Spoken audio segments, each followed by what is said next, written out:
I think we're good. I'm going to talk about knives, kitchen knives specifically.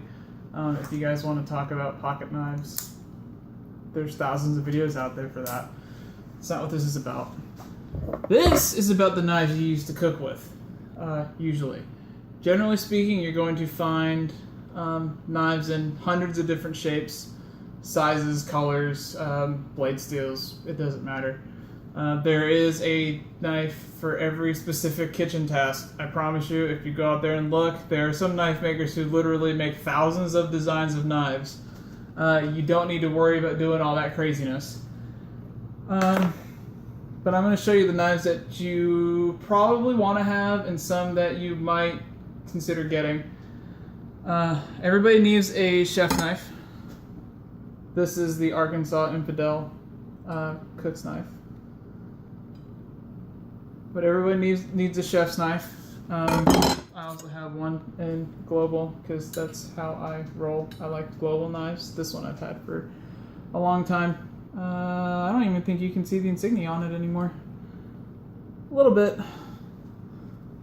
But you get them this shape. Things that are coming more in vogue are the Santoku style Japanese knives. This one happens to have a scalloped edge on it. It's supposed to keep the food from sticking to the blade, but once it gets past that scallop, it doesn't really matter. It's just like any other blade in the world, and things stick to it.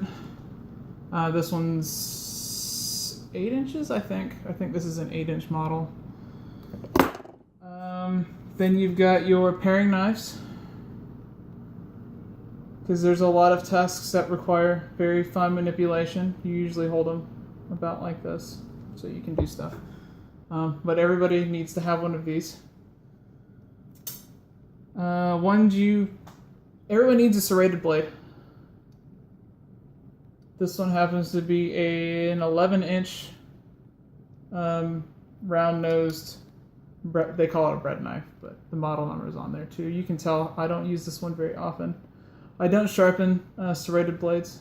I'll explain that in a minute. And then my extraordinarily rusty 21-inch slicer. This is just the nature of the metal. I guess I put this one away wet.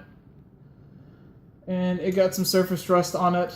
I actually decided to do this video because I was looking at these knives and saw this one had rust, so I need to go ahead and get the surface rust off of that. I also happen to have a sashimi knife because I like them. They're cool. Anywho, when you buy a knife, they're going to generally come in one of 4 different edge styles. You have hollow grind, double bevel or V grind, you have a chisel grind, and you have a wedge grind. I don't think I have any hollow ground knives because they've all lost a hollow grind. I actually drew pictures. This is a hollow grind. As you can see, it goes from the blade material and it hollows out into a very fine edge. The advantages of this is that it holds that edge, well, it holds a serviceable edge for a while, but once that edge goes away, it's a pain in the ass to try and sharpen. Because if you can see the way the angles are, if you try and sharpen that, all you're going to do is grind the edge away, and you're going to end up with a double bevel or a V grind, which is what most knives are. I know for a fact that this knife is a double bevel. You can see the first bevel here, and then the second bevel at the bottom, which is still mirror shiny. Generally speaking, those are either at 35 degrees. Some people go as far as 45 degrees, which is a little extreme for me. Some people can do it down to like 18 degrees, which is more what I like. You really want to stick between like 30 to 33 degrees when you do that. But we'll talk about that one later too. Then you have chisel grind. The only knife I own that has a chisel grind on it is this one. As you can see, it has a single bevel on one side, and then it has nothing on the other side. It is completely flat. You can see a little bit of here from where he knocked the burr off. But that is a chisel grind. Emerson pocket knives are notorious for doing this. I don't think this one is actually. I think this one actually has a V grind. Oh, no, it doesn't. This one is actually chisel ground also. You can see just that very little polish, and then you can see the bevel on that side.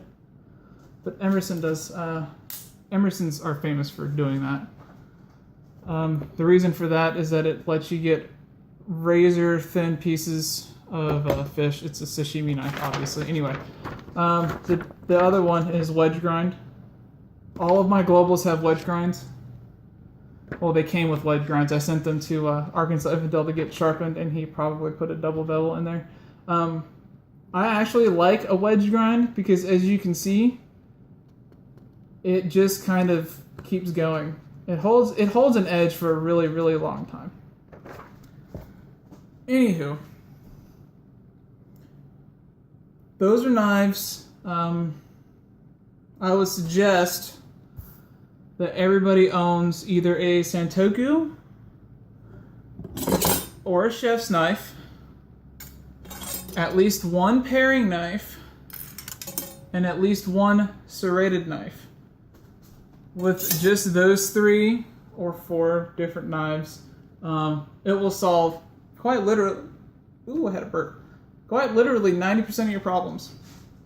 When you need a slicer, this is actually a flexible slicer.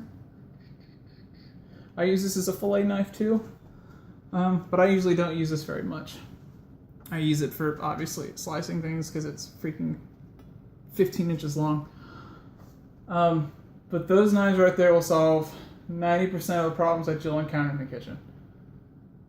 I'm going to stop with this, and I'm going to move on to how to sharpen knives, which I'm going to do right now, actually. So you guys have a good day. Comments, that would be great. All right, love you, bye.